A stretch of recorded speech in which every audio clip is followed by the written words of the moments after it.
Hello and welcome to today's January 25th daily news report, as well as ongoing stimulus package information video. There is a lot of important information to cover in today's update. I'll try to keep it as short as I can because I want to be respectful of your time, but there's a lot of important news in today's video. If you're a subscribed member of my community, then welcome back. On this channel, I keep you in the loop on what's really going on in Washington, D.C. with President Biden, the next stimulus package, the U.S. economy, money, investing, and much, much more. All right, before I jump into today's news, make sure to take 20 seconds to get your name entered to be one of the 22 winners of the $15,000 in cash that Casey and I are giving away, thanks to generous video sponsors.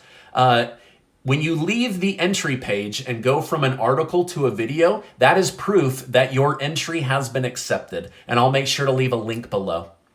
Also, thank you guys so much for giving these videos a like. I really appreciate it. And I just love doing this research and bringing you guys the news about what's going on in our country.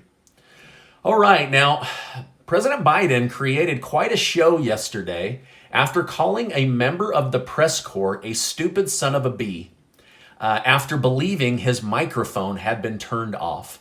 Fox reporter Peter Doocy asked the president if 40-year high inflation was an issue going into the midterm elections.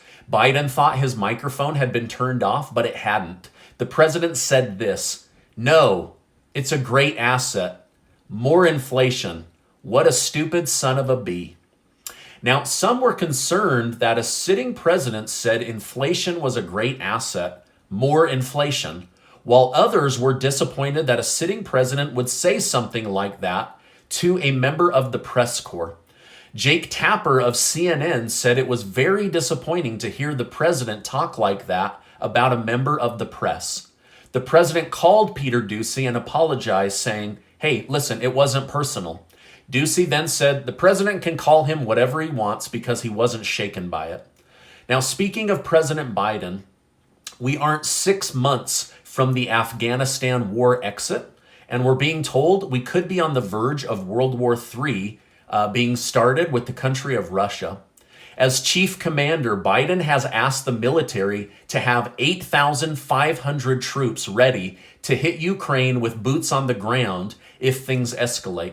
Now, that's 3 times as many as were in Afghanistan, so it's not a small number. Biden also said if this escalates, that they could send as many as 50,000 U.S. military troops quickly, depending on the recommendations from NATO. So NATO is calling for tons of American troops to be put in to defend Ukraine and Russia if this thing escalates quickly. Biden also ordered the aircraft carrier Harry S. Truman to the Mediterranean and turned over control of the servicemen and women and the ship to NATO. So now this warship, which hasn't been deployed since President John F. Kennedy and the Cold War, is now under the control of NATO, the ship and the military personnel. However, Ukraine is giving a different message, saying this whole thing about going to war is being blown out of proportion for some reason. The president of Ukraine said Americans are safer in the capital of Kyiv than they are in Los Angeles, California. So I'm not sure why the White House and the media are hyping this story. Are we really preparing for a major war, or is this part of moving on from the U.S. border or the COVID situation? I'm not really sure. Maybe let me know your thoughts in the comment section down below, but I'm just letting you know what are the big story. Like, this is a big story if we go to war, right?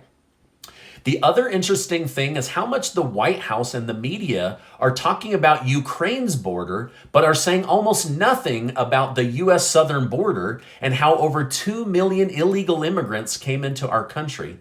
It's almost like they want people coming into our country, but don't want people coming to the border of Ukraine. So why is so much attention on one border and almost no attention on our own border?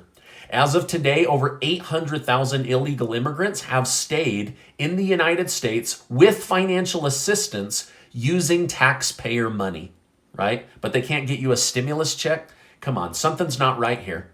A new poll showed that 72% of the country said inflation is making their family break even on their income and bills, and over 50% said they can't afford to pay their bills anymore because of high inflation. So high inflation is eating into almost 72% of the country's income and making it hard to pay their bills. So a major portion of the country can barely pay their bills because of high inflation. Now, I know many of you that watch me are in this camp. You're wondering, how am I going to buy medication? How am I going to buy food? How am I going to put gas in my car so I can get to work? And how is the pay raise I just got going to cover the exorbitant increase of food and gas and services and goods, right? So this is a major issue. In fact, a new Fox News poll showed that 81% of Democrats are concerned about high inflation and 91% of Republicans are concerned. These are huge numbers. They just keep going up every single week. So we need the White House to address gas, food prices, inflation, and what stimulus are you going to do to help the American people, right? Now, many lawmakers are now saying the need for more stimulus might be inevitable, right? Like it might have to happen. Not because of the virus, which is slowing, but because the amount of inflation, missed work due to being sick, and the amount of Americans sinking into poverty at an alarming rate. Likely because of high inflation on gas and groceries and other things. Now, Senator Joe Manchin said he is ready to start discussing a spending bill that is more people-focused. So he wants to help the people, but he doesn't want to contribute to more inflation, and they're going to have to find the perfect balance moving forward. Senator Kyrsten Sinema is quiet on the topic now that her own party has censured her, meaning they won't support her financially to be reelected during 2024 because she did not vote the way that Biden told her to. So she's now being censured by her own party.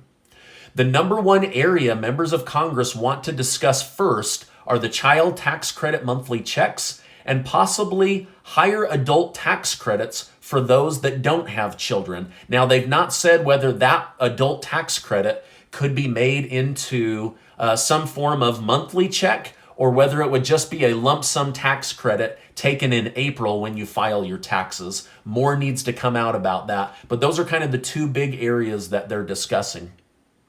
The White House says they want to focus on getting people back to work. One way to do this is dropping the vaccine or testing mandates so that anyone worried about a forced vaccine or wearing a mask can get back into the workforce. These are not my words. These are what I'm reading in the news.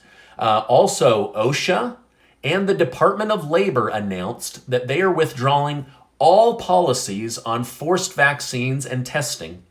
Now, this is a 180-degree turn from what we've been told for months, that there would be a pandemic of the unvaccinated, that you would have to have a shot in order to have a job for safety reasons. And now they're saying everyone needs to get back to work, and we're dropping all of that.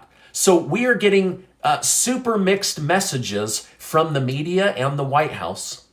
Now, a federal judge just ruled that the Biden administration does not have authority to force vaccinate even federal workers. So a lot is changing, and it's changing very quickly.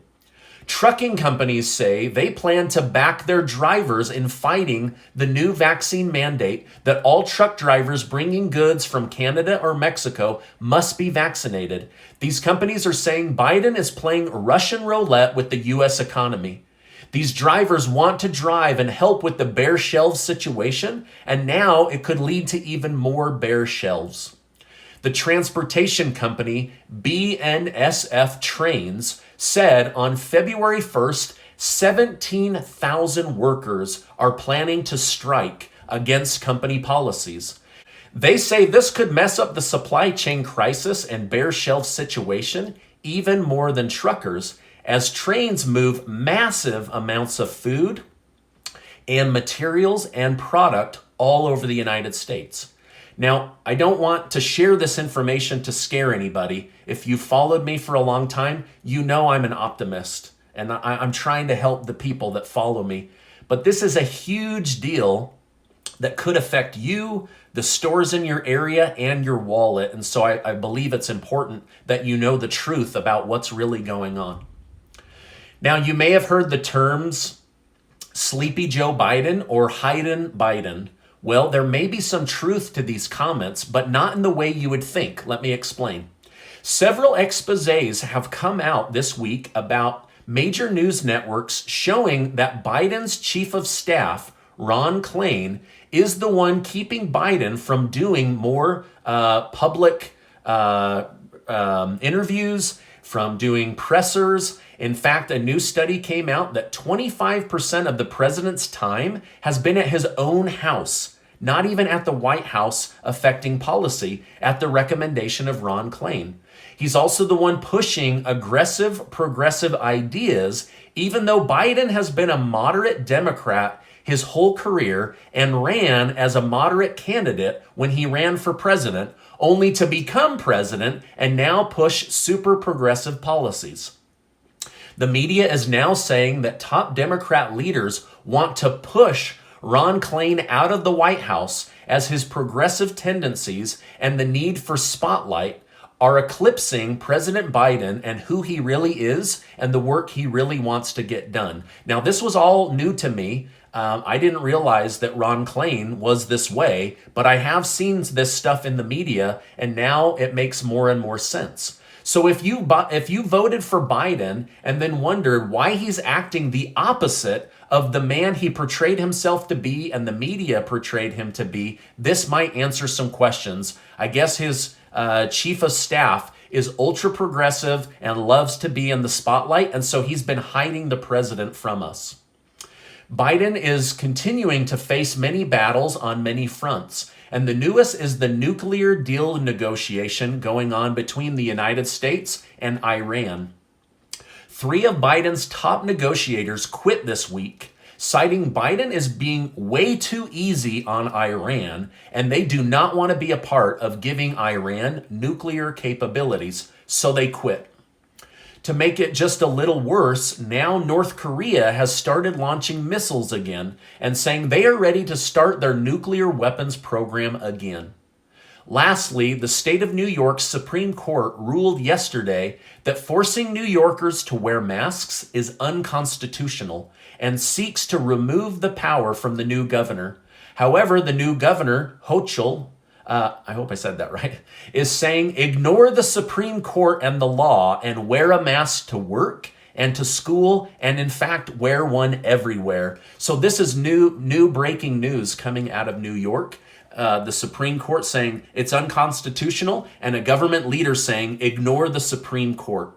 So we're living in really interesting times.